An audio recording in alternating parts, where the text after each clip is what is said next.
Okay, this is David Muramoto and Larry Chen for GenesisCoupe.com, and hey, we wanted to talk a little bit about the end of the track day. Larry set fast time of the day in the autocross course. I tore up the road course. We had a great time overall. We found out some other interesting things about the Genesis Coupe that I think that potential owners will want to know. One of the things that we talked about is this sill over here near my left knee while I'm driving.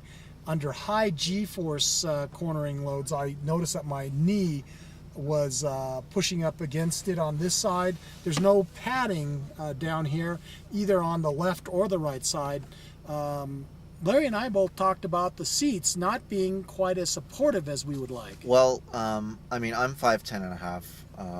I mean, how tall are you? I'm 5'11". 5'11", and I weigh only 135 pounds, and I just have to pin myself to, you know, the dead pedal the whole time, all the time, and I am just struggling to keep in the seat because, I mean, I guess the side bolstering is just not enough. And, I mean, compared to the 350Z seats, unfortunately, the 350Z seats definitely have more side bolstering, but maybe they're designed for I don't know, different kind of consumer.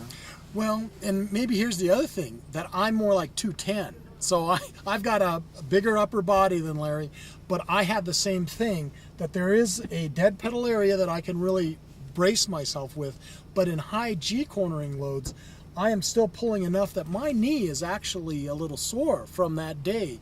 So here you got two guys. We're not out of the norm for the kind of folks who are going to be looking to buy this car, and we both had some issues with the fitment of the seat. And I mean, it's fine for driving around normally. It's got these nice side bolsters that you know, kind of support you in moderately fast driving. But if you're really doing a fast road racing lap, or we're doing solo work and you're moving back and forth a lot, you really can notice that that as a problem of support in these seats. Well, one thing I'd like to try maybe is the cloth seats. Maybe that'll provide a little more, you know, traction, you know, on your back or whatever when you're cornering.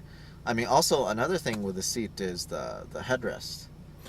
You mentioned earlier about how the headrest, unfortunately, Hyundai had to, you know, go with, I guess, the new whiplash standards or whatever. Safety standards for the seats. Yeah. So, I mean, when we have our helmets on, we're pretty much just leaning forward the whole time, no matter what, you know, whatever adjustment it does have. We're pretty much just looking down because the helmet. Right, and you know, you really can take some time to get to the perfect driving position. It's attainable, but I know for the first lap that I was driving, it took me that long just to find a comfortable position, so then I could concentrate on driving. And I think Gen Coupe owners are going to find that they really need to play with the seat a little bit to find a reasonable place that they could sit in the seat and be comfortable. It doesn't come readily to hand, and as a contrast, they had a G37 Coupe at the track today, and I found that seat, even though it's more of a luxury seat, it doesn't have quite the same bolstering. It held me in the seat, Larry, and I also tried the cloth seats. And unfortunately, it's really pretty much like the leather seat. It just lacked lateral support. For me, if I ever got to purchase one, I'd say, I mean, if I didn't have the power seats, I would probably go with a Recaro or a Sparco reclinable. You know, that just is maybe a little smaller, that would fit me better. You know, and you'll still have the reclinable option for the people in the back. Yep. I think that that's probably one of the things that, you know, the people who are real serious about motorsports will notice that. On the other hand, for 90% of everybody who has these seats and does some spirited driving once in a while, yeah, these seats are going to work fine. They are a good first attempt from Hyundai, but it's one of those little things. It's one of those things that drivers are really going to notice.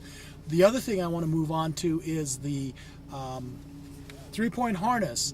Now, as a driver, it does hold you in place fine. Whether you use one of the clamps to give yourself a little bit more support, it will help. But I notice especially on the passenger side, with no passenger in the car, that thing really rattles and shakes back and forth. Yeah, especially on the autocross course. When you're going through the slalom, all you hear is just bang, bang, bang, you know. Definitely next time I drive this car, we'll definitely buckle up the passenger seat, even though there's nobody there, just because that noise can definitely get pretty annoying. Coming back to both cars, both the 2-liter turbo and the 3.8-liter V6, Larry and I both agree that the driver's car, the more the car that really was fun was really the 3.8-liter car. The 2-liter turbo handled better in some sections because you really can notice those couple of pounds that are off the nose of the car. This car, excuse me, is a resolute understeer monster, and the 2-liter turbo, while it did take a little bit of load off the front of a 55 front 45 static weight distribution, the turbo simply lacked the mid-range punch that you need. However, the 2.0 liter turbo definitely was faster on the autocross course. No problem there, because you could also tell because of the just the weight savings, as well as the fact that when you're really autocrossing, you're not really using that power too much, not as much as on a road course, and it was lighter, and it was just pretty much easier to drive. The 3.8 liter was kind of a handful, especially when you're getting up there. It's you got to slow down too, and it was just also harder to change directions, definitely.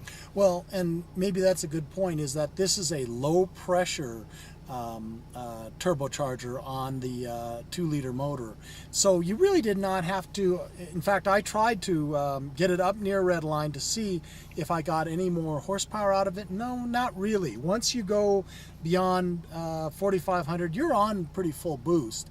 And as some of the Hyundai engineers have talked about, Larry, they said that you're really not going to get that much more than 12 pounds maximum out of this particular engine. So it has a broad range, and yet for a road racing application, it just felt a little too tame for me. Yeah,